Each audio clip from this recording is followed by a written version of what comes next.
보면 이욥이라고 하는 인물은 아마 이 세상에 태어났던 혹은 학자들이 말하기 한 7, 800억 정도가 이 세상에 태어났다 죽었다고 하는데 그 많은 사람들 중에서 가장 큰 시련을 당했던 분이라고 해도 과언이 아닙니다. 욥이 당했던 시련은 어느 누구에게 비할 바가 못 돼요. 왜 그런가 하면 한꺼번에 10남매가 다 죽습니다. 이게 보통 일이 아니죠. 또 그 많던 재산 다 없어집니다. 그리고 주위에 있던 사람들이 다 욥을 떠나게 되고 욥의 아내까지도 욥을 버리게 돼요. 그리고 몸에 중병이 들러서 큰 고통을 당하면서 하루하루를 살고 있습니다. 또 그럼에도 불구하고 욥은 뭐라고 말하는가 하면 주신 자도 여호와시오 취하신 자도 여호와시니 여호와 이름이 찬송을 받을지니라며 욥이 입으로 원망지 않았다. 뭐 백번 천번 원망할 수밖에 없는 그런 상황이지요. 그런데 입술로 원망하지 않았다. 참 대단한 인물입니다. 그 욥이 어떻게 그럴 수 있었는가? 그것을 오늘 짤막한 여기 17절, 18절에서 보여주고 있어요. 한마디로 말하면 하나님의 놀라운 사랑을 욥은 깨닫고 있었습니다. 그리고 그 사랑을 전적으로 의지하고 믿었던 것이. 여러분, 하나님은 우리를 사랑하는 그 사랑을 우리가 믿고 체험하게 될 때 우리도 역시 하나님을 사랑하게 돼요. 신앙생활은 한마디로 말해서 하나님을 사랑하는 생활입니다. 그 얼마만큼 하나님을 사랑하느냐, 그것이 그 신앙이 어떠한가를 보여주는 거예요. 하나님을 사랑하게 되면 놀라운 일이 일어나게 되는데 어떤 문제도 해결이 됩니다. 왜? 하나님을 사랑하는 자, 하나님이 그의 문제를 해결해 주지 않을 수가 없습니다. 다 해결해 주는 거예요. 뿐만 아닙니다. 힘을 얻게 돼요. 여호와를 기뻐하는 것이 나의 힘이라고 그랬죠. 느헤미야가 말했죠. 여러분, 우리가 이 세상에 가질 수 있는 모든 힘들 중요하지요. 힘이 없으면 안 되지요. 우리 육체적인 힘도 또 물질적인 힘도 명예의 힘도 모든 것 힘이에요. 무기의 힘도 대단합니다. 과학의 힘, 의학의 힘 대단해요. 그러나 이 모든 힘 중에 가장 강력한 힘, 그건 바로 여호와를 기뻐하는 힘입니다. 우리가 주님을 사랑하고 주님을 기뻐하면 하나님께서 우리에게 힘을 주는 거예요. 어떤 난관도 승리할 수 있는 힘, 아무리 끝없는 깊은 절망의 골짜기 속에서 다시 일어날 수 있는 힘. 여러분, 이런 무서운 힘은 바로 여호와를 기뻐할 때 하나님이 우리에게 주시는 거예요. 주님을 사랑하는 자에게 믿음을 견고하게 해줘요. 우리 믿음이라고 하는 건 그가 얼마나 주님을 사랑하는가에 의해서 정별이 하는 겁니다. 주님을 사랑하는 만큼 믿음이 견고해지게 되고 단단해지게 되고 굳세지는 거예요. 주님을 사랑하면 경건하게 살 수 있어요. 사실 이 세상의 죄악은 아주 편리하고 달콤하고 우리를 유혹하기에 충만할 만큼 강력합니다. 이 세상의 죄악을 우리가 끊어버리고 죄의 습관을 이길 수 있는 그 비결이 있다면 그것은 바로 주님을 사랑할 때 가능해요. 욥이 강력한 보디바의 아내의 그 무서운 유혹을 물리칠 수 있었던 것도 아마 욥의 마음속에 주님을 사랑하는 마음이 가득 찼던 것임을 우리가 생각해 볼 수 있습니다. 주님을 사랑하면 헌신과 충성과 봉사에 본이 되고 적극적이 되고 그것이 기쁨이 되고 즐거움이 되는 거예요. 여러분, 우리 본질적으로 주님 사랑하는 마음이 없는 모든 신앙 행위는 다 가짜예요. 우리 예배도 봉사도 수고도 헌신도 전도도 모든 것이 주님을 사랑하는 사랑이 기본이 되어 있어야 되고 동기가 되어야 되는 것입니다. 자, 그러면 우리가 본론으로 돌아가서 욥이 그 큰 시련을 이길 수 있었던 그 이유는 뭔가? 오늘 본문이 그걸 잘 가르쳐주고 있습니다. 여기 보니까 하나님이 사람을 크게 했다. 17절에 그를 크게 만드사, 따라합시다. 크게 만드사. 영어는 하나님이 사람을 크게 만드신 하나님의 사랑, 그걸 알았던 거예요.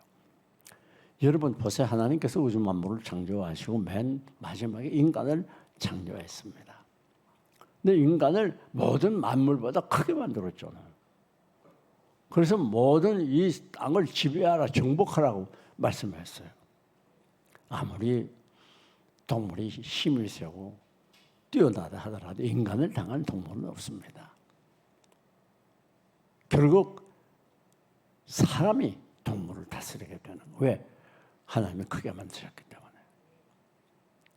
여러분, 인간이 만들어 놓은 막강한 이 과학 문명, 이게 우연히 만들어진 게 아니라 하나님이 인간을 크게 만드셨기 때문에 가능한 거예요.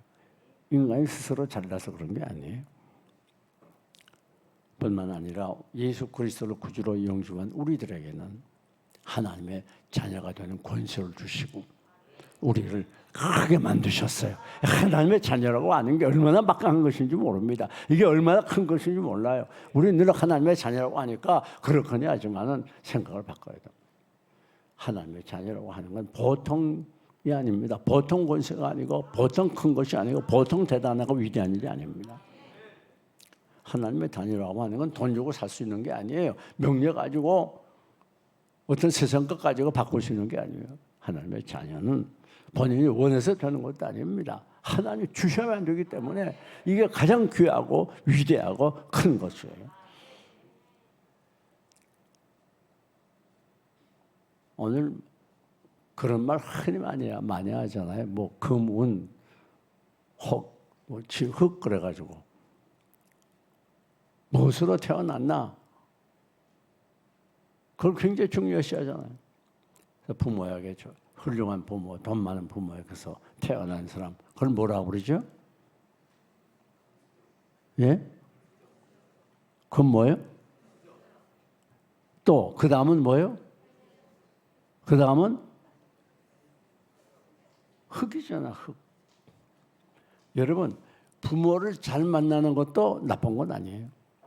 그래가지고 재벌 부모 만나가지고 이재용 같은 사람 뭐 별볼이 없는데 대재벌의 총수가 되어가지고 얼마나 큰 소리치며 살아갑니까? 본인은 별볼이 없는데 부모 잘 만나서 아버지가 대통령이 되어가지고 권세 부리는 사람도 많이 있잖아요. 내가 얼마나 큰가? 그것은 바로 우리가 어떤 자리 가운데 태어나는가가 중요한 거예요. 그게 막대한 영향을 미치는 거예요. 사랑하는 여러분, 우리는 이 세상이 부러워할 수밖에 없는 하나님의 자녀로 택함을 받았습니다. 인정을 받았습니다. 하나님 우리 아버지가 되십니다. 이거보다 더 큰 게 없어요. 그런 거 좌절감, 절망감 버려야 돼요. 나는 못나서 할 수 없어. 나는 더 이상 살 필요가 없어. 나 같은 거 살아서 뭐해? 난 아무것도 할 수 없는 존재야.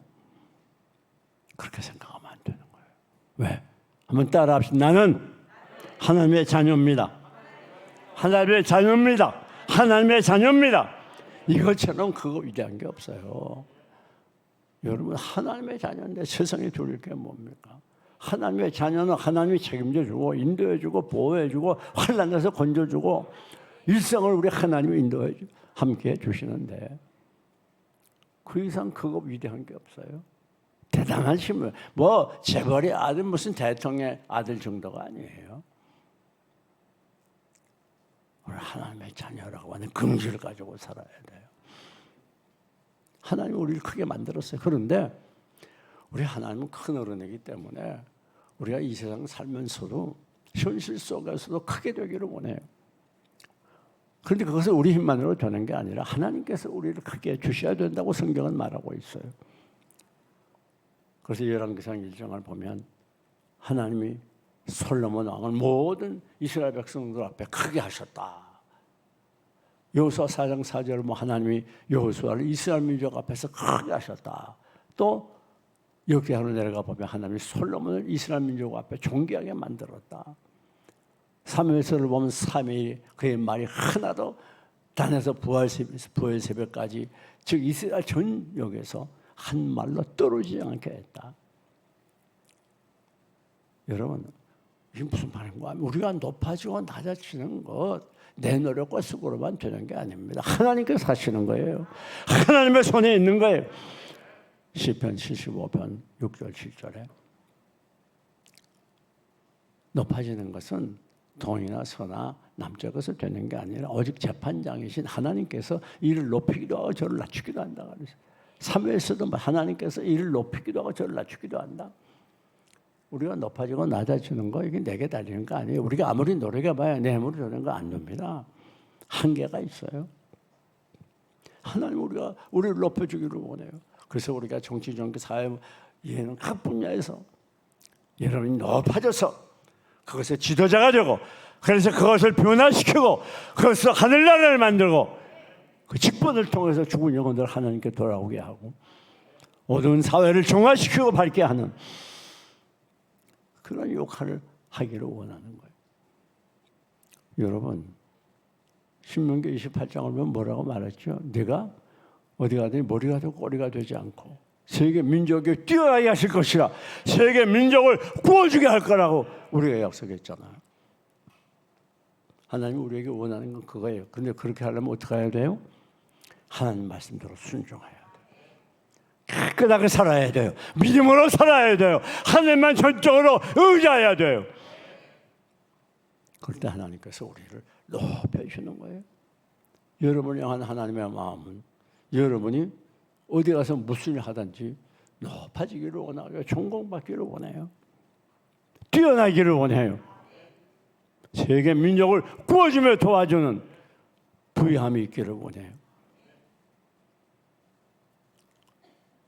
이게 하나님의 사랑이에요. 하나님께서는 욥을 크게 하셨잖아요. 극한 고난 후에 재물이 크게 됐죠. 부유하게 배가 됐잖아요. 자녀도 배가 됐잖아요. 어떻게 해요? 죽은 열자는 천국에 가 있으니까 있는 거예요. 10남매를 또 낳았잖아요. 하여튼 욥에게 시집만 오면 애를 쾅쾅 낳아요. 10명씩만. 그 누가 했죠? 하나님이 하셨죠. 그렇다고 또 여러분도 꼭 10명씩 낳으라는 건 아닙니다. 여러분, 이 사랑, 이런 하나님의 사랑을 욥은 알았기 때문에 낙심하지 않았어요. 두 번째, 욥은 어떤 하나님의 사랑을 알았는가? 여기 본문 11절에 또 나와요. 다 같이 따라 합시다. 그에게 마음을 두시고. 그게 뭐 뒀다고요? 마음을. 이 마음을 두었다고 하는 원어의 뜻은 무슨 말인가 하면 하나님의 마음이 우리 속에 머물러 있다는 뜻이에요.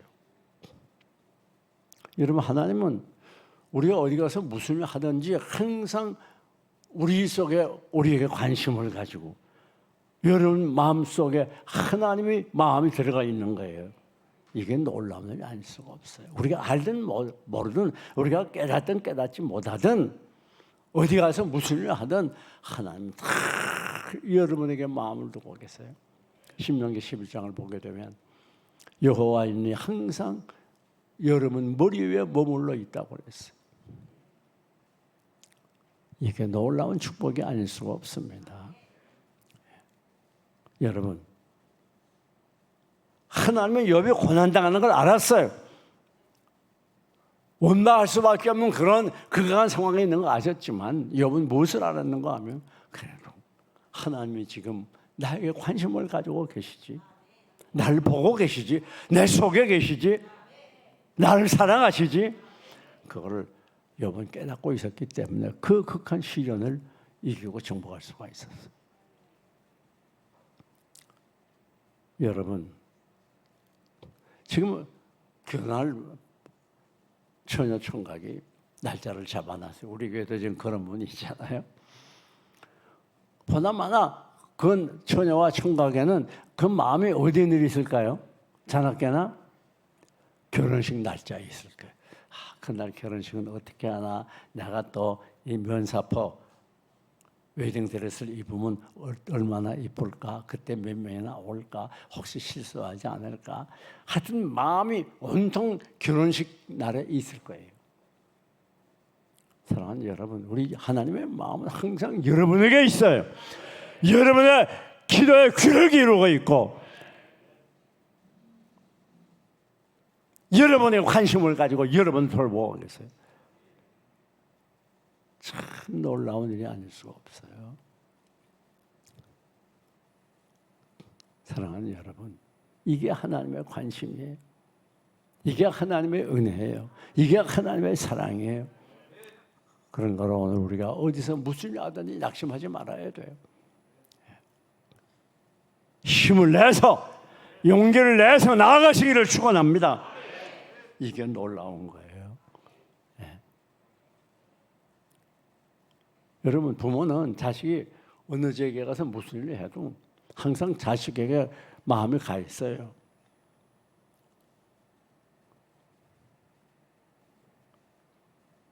오늘 아침을 제대로 먹었나? 혹시 여러분이 통화를 하게 되면 다 장사하는 어른들인데도 뭐라고 말합니까? 야, 오늘 점심 잘 먹었냐? 잘 먹어. 저녁 때가 되면 저녁 잘 챙겨 먹었냐? 관심을 갖고 있는 거예요.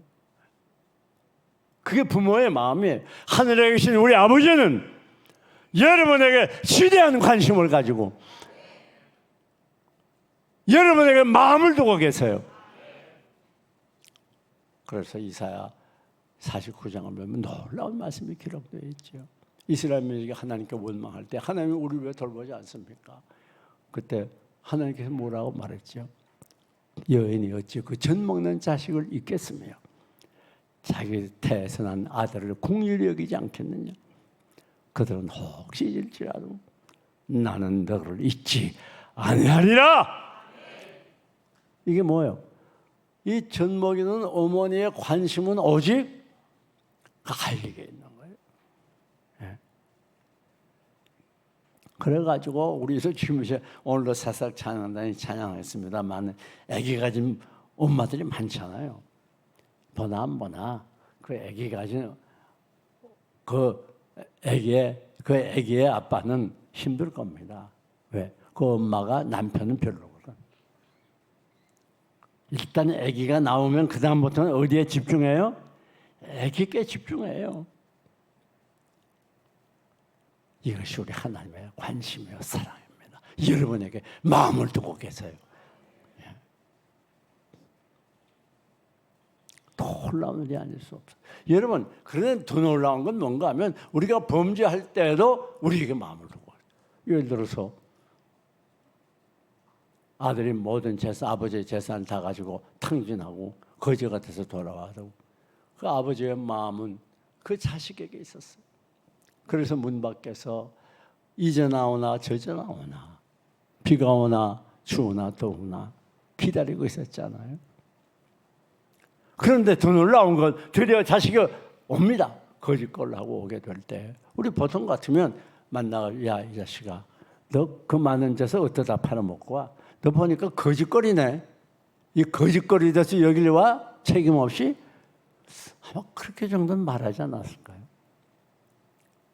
그런데 아버지는 아무 말하지 않습니다. 아들을 덜럭 껴안고 그 냄새나는 아들을 껴안고 입을 맞추고 그리고 목욕을 시키고 옷을 갈아입히고 손에 가락지를 끼우고 신발을 갈아 신기고 살찐 송아지를 잡아서 잔치하지 않습니까? 이게 아버지의 사랑이에요. 이게 아버지의 관심이에요. 여러분의 영을 향한 놀라운 하나님의 은혜예요. 얼마나 놀라워요. 우리가 범죄할 때 얼마나 많아요. 어떤 분은 하나님께서 내가 이렇게 잘못했으니 이거 보라면 어떡하나 그것 때문에 고민하는 분이 있어요. 그거 고민하시면 하나님은 그렇게 잔인한 분이 아니에요. 우리가 때로는 연약하여 넘어지고 범죄가 하나님 떠날 때가 있어서 어서 돌아오 어서 돌아만 오 한절하다 우리가 돌아오길 기다려요. 그렇게 꾸짖고 야단하는 걸 좋아하는 하나님이 아니에요. 우리를 사랑의 품에 품어주시기를 원하는 분이에요. 이 넓고 지극한 우리 주님의 사랑을 잘 묵상하면서 여러분 지금 힘들고 어려워도 현실이 답답하고 고통스러워도 이 사랑 속에 잠겨서 이 사람 붙들고 희망을 가지시기를 축원합니다. 더군다나 여기 세 번째 따라갑시다. 아침마다 곤증하시며 어떻게 해요? 아침마다 곤증했다. 놀라운 일이지. 이게 무슨 말이고 아침마다라는 말은 원어를 보면 주기적으로 반복되는 걸 말해요. 곤증했다는 말은 무슨 말입니까? 그건 바로 방문했다, 찾아온다 그런 뜻이네. 원래 의사가 환자를 정기적으로 방문하는 걸 가르치고 있어. 놀라운 하나님의 사랑입니다. 여러분, 우리가 어떤 상황에 있어도 하나님은 여러분을 찾아오세요. 결코 외면하지 않아요.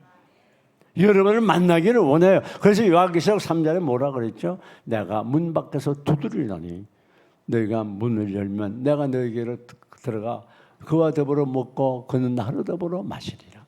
이 시간에 여러분이 마음을 활짝 열어놓고 주님 나가 영접합니다. 받아들이기만 하면 주님이 여러분 속에 여러분과 함께 하시고 놀라운 은혜를 베풀어 주시는 거예요. 온 세상에 버림받고 베데스다 목가에서 죽을 날을 기다리고 있던 38년 된 환자, 이제 모든 세상이 다 버렸어요. 의지할 수 없어요. 누가 나를 베데스다 못이 물결이 세차게 일어나게 될 때 거기를 들어가면 낫는다고 하는데 받았지만 누구 하나 그 사람을 넣어준 사람이 없는, 의지할 때 전혀 없는 그런 가련한 환자. 누가 오라 그런 거예요? 주님이 찾아갔어요. 불쌍히 여기시고 내가 낫고자 하느냐? 네 자리를 들고 걸어가라. 치료해 주셔서. 이게 하나님의 사랑이에요. 어디를 둘러보아도 우리의 의지가 없고 팔을 바 소망이 없을 때, 아무나 나를 도와줄 수 없고 내 가족도 부모도 다 나를, 이웃 친척 형제도 나를 버렸을 때, 그때 우리는 주님께서 우리에게 찾아오시도록 우리 마음을 열어야 돼요. 온 세상 날 버려도 주 예수 안 버려 끝까지나 돌아보시니. 그렇습니다. 욥은 모든 가족들이 다 떠났어요. 나 이제 욥의 아내도 욥을 떠났습니다. 하나님 저주하고 죽어. 하나님이 어디 계셔? 하나님이 계신다면 당신은 그렇게 하겠어? 인간적인 면은 그러면 하죠. 우리 뭐 조금만 어려움이 있어도 원망불평하고 하나님 떠나기 잘하는데, 그런 그가운 상황에 욥이 아내가 그랬다는 걸 이해할 만해요. 물론 잘한 건 아닙니다만. 사랑하는 여러분, 우리 하나님은 욥을 결국 찾아가지 않습니까? 나중에 욥기 42장을 보면 하나님이 욥을 찾아가요. 우리 기독교는 세상 종교와 다릅니다. 세상 종교는 사람의 하나님을 찾아가는 종교예요. 그래가지고 예를 들면 저 산 정상을 올라가는데 올라가는 길은 여럿이야. 그러니까 어디로 가든지 정상만 올라가면 돼. 우리 기독교는 그게 아닙니다. 예수 그리스도 외에 구원받을 만한 다른 이름을 너에게 주신이 없다. 우리는 오직 예수만 믿어야 구원을 받습니다. 이거 분명히 알아야 돼요. 우리의 구원자는 예수 그리스도밖에 없어요. 나로 말미암지 않고는 아버지께 올 자가 없다고 그랬어요. 놀랍죠. 아브라함의 가정에 불상사가 일어납니다. 왜 그런가 하면 아브라함도 인간이기 때문에 약해질 때가 있었어요. 아들을 주어서 그 아들이 하늘의 별처럼 땅의 모래처럼 번성하겠다고 약속했음에도 불구하고 나이가 늙어서 아내 사라가 경수가 끊어지고 아이를 낳을 수 없는 상황에 이르게 되자, 그만 아브라함의 아내 사라가 안달이 나가지고 또 그럴 수도 있잖아요. 그 종이 여종인 하갈을 아브라함의 품에 주는 거예요. 그래가지고 이스마엘을 낳습니다. 그 여종을 통해서 이스마엘을 낳았어요. 이제 어쩔 수 없지. 아들을 더 낳을 수 없으니까 이스마엘을 내 후대로 해야 되겠다. 그렇게 생각하고 있는데 하나님께서 불쌍히 여겼습니다. 사라에게 아이를 줬어요. 그가 누구죠? 이삭이었어요. 사랑하는 여러분, 근데 이제 이 아브라함의 부인 사라가 아이들이 노는 걸 보니까 그 종의 자식 이스마엘이 자기 아들을 희롱을 하거든요. 뭐 그럴 수 있잖아요. 나이도 더 많이 들었고. 화가 났어요. 그래가지고 결국 아브라함과 상의해서 그 종 하갈과 이스마엘을 내쫓습니다. 그게 의지할 데가 없죠. 허벌판 광야에 가서 죽게 됐습니다. 이제 물로 다 떨어졌어요. 하나님께 부르짖으니까 하나님이 거기 나타났어요. 하갈아, 두려워 말라. 내가 네 아들 이스마엘로 한 민족을 이루게 하겠다. 그리고 생수를 터쳐서 마시게 합니다. 이게 하나님의 사랑이에요. 좌절하면 안 됩니다. 절망하면 안 됩니다. 하나님이 여러분에게 찾아옵니다. 그런 거 하나님 만나달라고 기도해야 돼요. 믿음을 잃어버리면 안 돼요. 낙심하면 안 돼요. 절망 가운데 빠지면 안 돼요. 기도는 길지만 응답은 순간입니다. 지금까지 내가 기도했는데 응답되지 않는다고 절망하지 말아요. 어느 때가 하나님의 때가 되면 순간적으로 해결이 되고 순간적으로 응답이 될 때가 있어요. 하나님을 불신하면 안 됩니다. 하나님은 살아계세요. 하나님 죽은 하나님 아니면 우리는 죽은 하나님 믿지 않습니다. 살아계셔서 우주 만물을 창조하신 하나님을 믿습니다. 이 하나님의 사랑을, 이런 하나님의 사랑을 우리가 굳게 믿고 나가야 돼요. 거기에 환난과 시련을 넉넉히 이길 수가 있어요.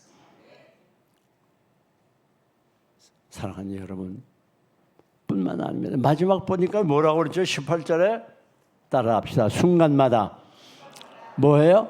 단련하시며. 구역에는 순간마다를 분초마다라고 그래요. 그런데 이 단련한다는 말은 원어를 보면 보살핀다는 뜻이 있어요. 보살핀다. 물론 원어에 그대로 단련, 시련 뜻도 있습니다만은 보살핀다는 뜻도 있어요. 여러분, 하나님은 우리를 보살펴 주기를 원하는 분입니다. 또 늘 보살피고 계시는 분이에요. 하나님의 눈은 잠시까지 여러분을 떠나지 않습니다. 그래서 이사야 27장 3절을 보면 내가 여호와 하나님이 포도원 지기가 되며 포도원에 때를 따라 물을 주며 포도원이 포도가 상해하지 아니하도록 지키겠다고 그래요. 오늘 이 교회는 하나님의 포도원입니다. 우리 주님이 이 교회 주인이 되시고 그런 걸 주인을 지켜주세요. 여러분도 마찬가지입니다. 하나님이 여러분의 주인이에요. 그런 걸 안심해야 돼요. 시편 121편을 보면 하나님은 너희를 지키는 자라 그랬어요. 그런 거로 우리 하나님이 지켜주심으로 낮에 해가 상하지 아니하고 밤에 해가 해치 못한다고 그랬어요. 내가 너희 출입을 지금부터 영원까지 지키시리로다. 여러분의 출입을 일생 동안 지켜주세요. 늘 보고 계시기 때문에. 여러분, 요즘 우리 세종시에도 놀이터가 다 있잖아요. 아파트마다. 거기 놀이기구 있고 아이들이 나와서 놉니다. 그 애들, 어린애들은 부모가 같이 나와요. 애들이 많이 나와서 놀아도 그 부모의 눈은 자기 아이에게 있어요. 자기 아이가 좀 못나고 부족해도. 그래서 보살피는 거예요. 넘어지면 쫓아가서 일으켜주고. 우리 하나님 늘 여러분을 보살피고 계세요. 나는 몰라도, 나는 잠을 자는 때에도 우리가 잠자고 일어나는 거 내가 건강해서 잠자고 일어나는 게 아닙니다. 하나님이 여러분을 지켜주시기 때문에 우리가 일찍 자고 깨었으니 여호와께서 붙드심이로다. 우리가 그냥 깨어 일어나는 거 아니에요. 내가 건강해서 잘나서 깨어 일어나는 게 아닙니다. 하나님이 여러분을 건강하게 지키고 일으켜주는 거예요.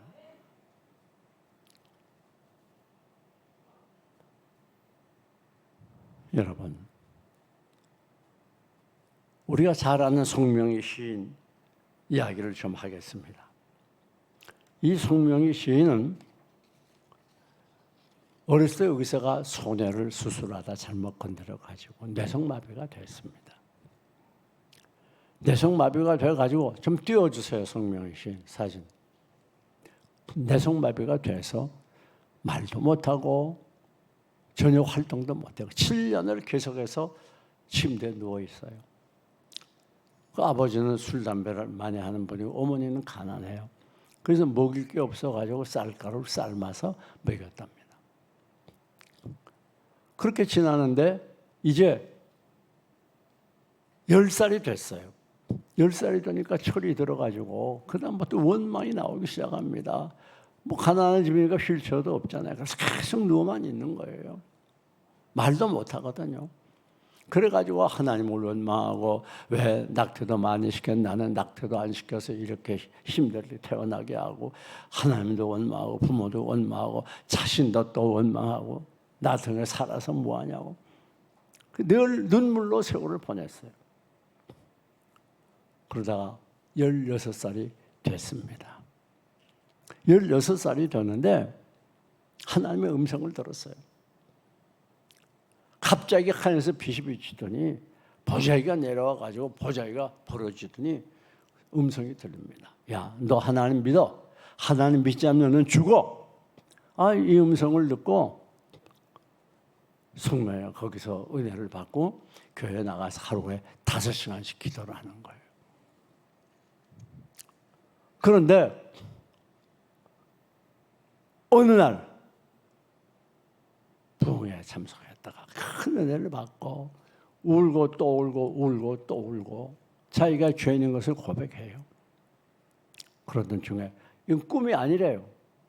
꿈이 아닌데 갑자기 돌멩이가 나무가 나타나더니 손이 나타나더니 손을 그 나무에 대고 못으로 돌멩이로 못을 치고 그리고 그 손바닥이 뚫어지면서 그것에서 막 피가 나오고 진액이 나오는 걸 봤어요. 다시 말하면 그리스도의 십자가의 사랑을 체험한 겁니다. 왜 나같이 쓸모없는 것을 살려두셨습니까? 그렇게 원망 많이 했더니 성명이가 그런 움직일 수 없는 말로 못하는 그런 극악한 상황에서 하나님의 음성을 들었어요. 그래가지고 하나님께서 그 쓰질 못합니다. 제가 한번 그전 있던 교회에서 간증을 들어봤어요. 말은 못해요. 그냥 어머니가 겨우 어떻게 엄마하고 소통이 돼서 엄마가 통역을 해요.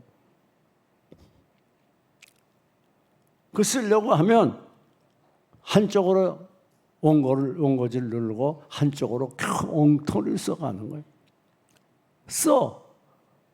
그런데 뭐라고 써? 하나님은 공평하신 하나님. 우리가 잘 알잖아요. 공평하신 나 가진 재물 없으나. 그때 성명이가 반발. 하나님 뭐가 공평합니까? 내가 이런 몸을 가지고 있는 뭐가 공평합니까? 그래서 하나님께서 막 강력하게 쓰라고 그러기 때문에 그 시를 썼습니다. 그리고 그 다음부터 하나님께서 시를 주시는 거예요. 계속 주셔가지고 극동방송에 가서 내가 소원이 하나 있는데 이 시를 책으로 내달라고. 그래서 그 시집이 출판이 됐습니다. 그리고 그 다음에 한국과 세계 1600곳을 간증을 다녔어요. 저도 간증을 들어봤습니다. 하나님께 크게 쓰임을 받았어요. 그리고 성명의 간증을 듣고 많은 사람들이 그리스도께 돌아왔대요. 근데 어느 날 그 극동방송 부사장 여장나라 분이 와가지고 자, 이제 내가 성명이를 미국으로 데려가서 수술을 좀 시키겠다고 엄마에게 묻습니다. 그러니까 이거야 뭐 본인이 결정할 일이죠. 그때가 21살 때예요. 그래가지고 본인에게 물으니까 이 성명이가 한참 생각하더니 나는 하나님이 지어주신 이대로 살겠습니다.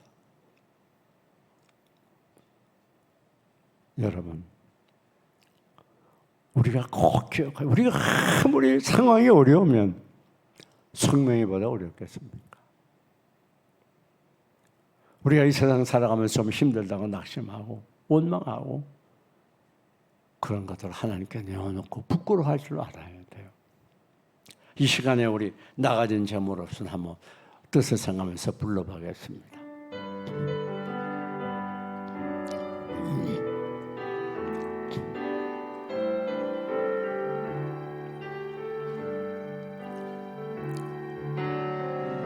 가진 재물 없으나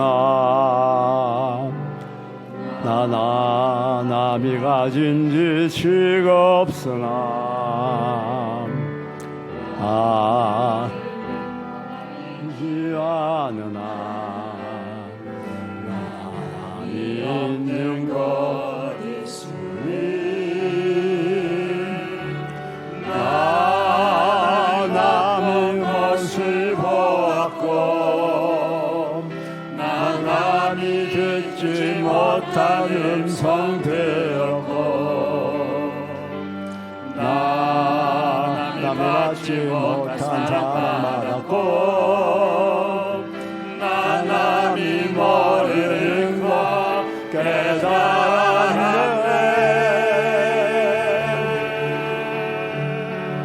공평하신 하나님이 나 남이 가진 건 나 없지만 공평하신 하나님이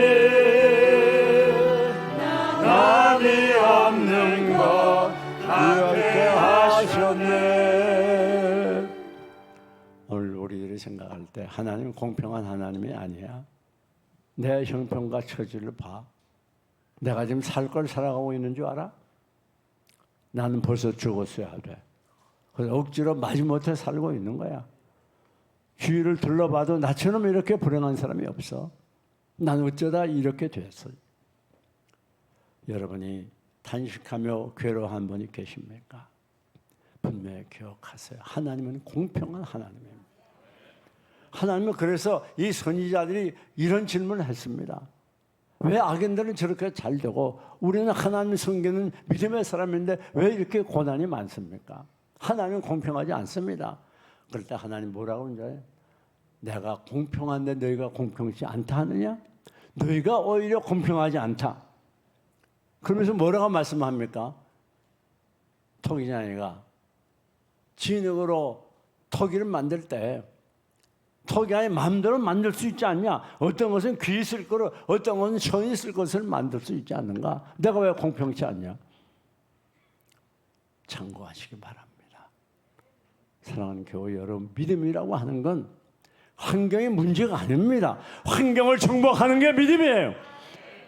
하나님을 만남으로 환경을 정복할 힘으로 돼야 돼요. 송명희는 그가 노리는 환경 속에서 하나님 만나달라고 간절히 기도하다가 드디어 하나님 만나게 될 때 그 어려운 환경 속에서도 공평한 하나님이라고 찬양할 수가 있었습니다. 하나님, 불공평한 하나님이 아닙니다. 여러분의 주님을 만나기만 하면, 은혜 받기만 하면, 능력 받기만 하면 어떤 공경에서도 헤어나올 수 있고 승리할 수 있고 공평한 하나님이라고 고백할 수가 있는 것이에요. 환경의 문제가 아닙니다. 사랑하는 교회 여러분, 오늘 우리는 욥을 통해서 배워야 되겠어요. 결국 욥은 그 기간이, 고난의 기간이 얼마인지 알 수 없지만은 결국 하나님이 욥을 찾아오셨습니다. 욥을 만났습니다. 그리고 각절의 복을 받았어요. 오늘 우리가 현실을 바라볼 때 답답하고 가슴이 막히고 하루하루가 괴롭고 고통스러운 고된 삶을 살아간다 할지라도 결코 절망하고 좌절하지 말아야 됩니다. 나는 살만한 가치가 있습니다. 나는 보통 사람이 아니라 하나님이 크고 위대하게 지은 하나님의 사람이요, 하나님의 자녀입니다. 나는 다른 동물이나 식물로 지음받은 게 아니라 사람으로 지음받은 만물의 영장입니다. 하나님이 나를 하나님의 자녀로 삼고 내 아버지가 되어 주셨으니 내 인생은 하나님의 손에서 책임져 주십니다. 오늘 우리는 내 현실만 바라보고 낙심하고 뒤로 물러가지 않고 오히려 하나님을 바라보면서 오늘의 이 욥처럼 나를 하나님이 크게 만들었다고 하는 사실, 하나님이 내 마음속에 하나님의 마음이 계시고 나에게 관심을 두고 계신다는 사실, 그리고 주기적으로 계속해서 하나님께서 우리를 방문하고 찾아오시고 우리를 보살핀다는 놀라운 하나님의 사랑을 묵상하면서 하나님의 사랑 가운데 오늘 내일도 절망을 가져간 이 땅에 어둠으로 들여온 이 세상에 빛을 비추며 희망을 안고 전진하는 여러분들이 되시기를 주님의 이름으로 축원합니다. 축원합니다.